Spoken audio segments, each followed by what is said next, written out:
अल्लाह जे पाक कलाम जा की चंद लफ्ज तवाजे अॻियां तिलावत कया।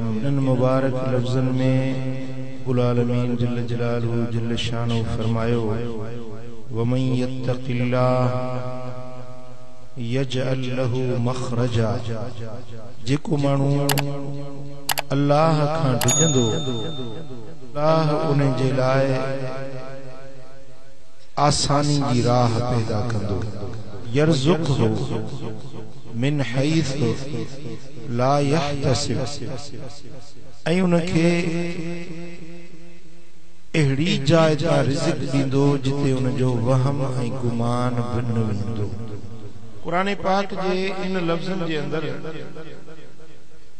अल्लाह खालिक अकबर मालिकुल मुल्क जुल जलाल वल इकराम असां बानन के एक कीमिया जो नुस्खो सेखारियो। हर तंगी मां आसानी केर इंसान आ जेको आसानी न चाहींदो। हिन दौर में हर माण्हू परेशान आ, हर माण्हू तंग दस्ती में मुब्तला है। जेतरी दुनिया की फरावानी आ, जेतरी पैसे की घणस आ, ओतरी माण्हुनि जी दिल में तंगी ऐं तंग दस्ती घणी है। हर माण्हू माली तरह, जानी तरह, खानदानी तरह, ज़हनी तरह, रूहानी तरह कंहिं न कंहिं तंगी, कंहिं न कंहिं परेशानी में मुब्तला आहे। छो तो मुझो 24 कलाक वास्तो माण्हुनि सां आहे। ऐं जॾहिं अल्लाह जे बाननि जी कैफियत को ॾिसंदो आहियां त मूंखे पंहिंजे मुंहं सां रोअण ईंदो आहे ऐं रब जे दर ते दुआऊं घुरंदो आहियां त अल्लाह ताला महबूब जे उम्मत जी हर तंगी दूर फरमाए। चल मुंहिंजे महबूब जो हर उम्मती सुखियो हुजे, शाद ऐं आबाद हुजे। ऐं ॿी हिन दौर जी वबाउल असर जंहिंखे चइजे, हिन सॼे दौर जी परेशानी वबा उहा है माली परेशानी। माली तरह हर माण्हू घोटाले में आ। पघारदार जी पघार पूरी न थी पवे, जमींदार जूं बटायूं पूरियूं न था पवन, ऑफिसर गरीब अमीर हर माण्हू माली तरह परेशान आहे या न? हर माण्हू हिन दौर जे अंदर माली तरह परेशान आ। रिज़्क़न मां बरकत खजी वई आ, रिज़्क़न मां बरकत खजी वई आ। को दौर हुयो जॾहिं के माण्हू जो खरार अन्न जो लहंदो हो त माण्हू उनखे मुबारक ॾींदा, बा खरार अन्न जो लथो। हाणे हिकिड़े जिरे मां 1.5 खरार अन्न थो लहे त पूरी कान्हे। हिकिड़ो ज़मींदार बटई थो खणे 20-20, 25-25 खरार बटई जा थो खणे, पर पूरी न आहे। रिज़्क़ मां बरकत खजी वई आ।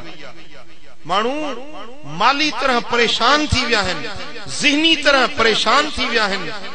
प्यारा दोस्तो, हिकिड़ो तंगियुनि मुंझायो आ, ॿियो माली घोटालनि माण्हुनि खे परेशान कयो आ। हिन क़ुरान जी आयत में अल्लाह ताला इन्हनि ॿिन्ही मुंझारनि जो हल अता फरमायो। इंसानो, जेकॾहिं तंगी मां आसानी चाहियो था, जेकॾहिं रोजगार जी कुशादगी चाहियो था, तंग दस्ती दूर करण चाहियो था, ऐं कुशादी रोज़ी अहिड़ी रोज़ी जिते तव्हांजो वहम ऐं गुमान भी न हुजे, अहिड़ी रोज़ी तव्हांखे अता कई वञे, छा तव्हां बि चाहियो था या नथा चाहियो? भई परेशानियुनि जो हल खपे या न खपे? जी, कुशादी रोज़ी खपे या न खपे? आसमानी नुस्खो आ, आसमानी नुस्खो आ जेको मदीने वारे मीर आंदो आ। अल्लाह जो कुरान गवाह आ। प्यारा दोस्तो, तव्हांजे हर तंगी मां आसानी ऐं तव्हांजे रोजगार जी फरावानी ऐं कुशादगी जो नुस्खो आहे जेको मालिक पंहिंजे कुरान में लिखी छॾियो। हाणे मर्ज़ी तव्हांजी आ, नुस्खे के इस्तेमाल करे शफा हासिल कयो या पाण के परेशानी में मुब्तला रखो, मर्ज़ी तव्हांजी आ। हल ॾाढो सवलो आ। आसान आ।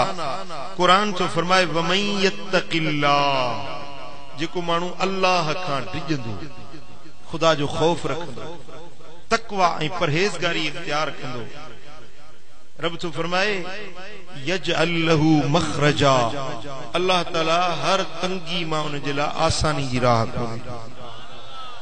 व यरज़ुक़हु मिन हैस ला यहतसिब, ऐं उनखे रोज़ी ॾींदो अहिड़ी जाइ तां जिते उन जो वहम ऐं गुमान बि न वेंदो।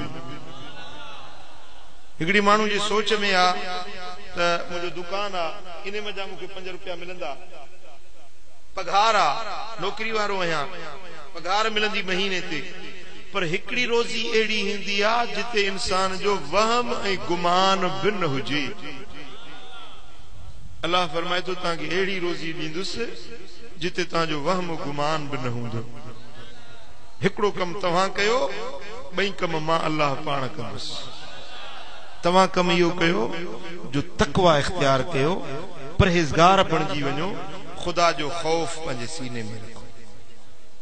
अकेला हुजो या माण्हुनि में हुजो, मखलूक जे झुरमट में हुजो या पंहिंजे खलवत में हुजो, जेकॾहिं तव्हां घर में आहियो, ऑफिस में आहियो, दफ़्तर में आहियो, बच्चनि सां आहियो, नौकरनि वटि आहियो, या कहिड़े बि जाइ ते देश परदेस में आहियो, अल्लाह जो खौफ तव्हांजे सीने में हुजणु खपे। पुट ही हिकिड़ो नुस्ख़ो लख करोड़ सूरनि खां तव्हांजी जान छॾाए छॾींदो। सिर्फ़ इहो तसवर कयो त मुंहिंजो रब मूंसां गॾु आहे, मुंहिंजो रब मूंखे ॾिसी रहियो आहे, मां अहिड़ो कमु न कयां जंहिंमें मुंहिंजो रब रुसी न वञे, अहिड़ो कदम न खणां जंहिंमें अल्लाह नाराज़ न थी वञे। इहो हिकिड़ो तसवर तव्हांजे दिलि में अची वञे त तव्हांजी ज़िंदगी जो रुख़ मटिजी वेंदो। तव्हांजो उथण वेहण ॻाल्हाइण ॿोलाइण ज़िंदगी जी हर अदा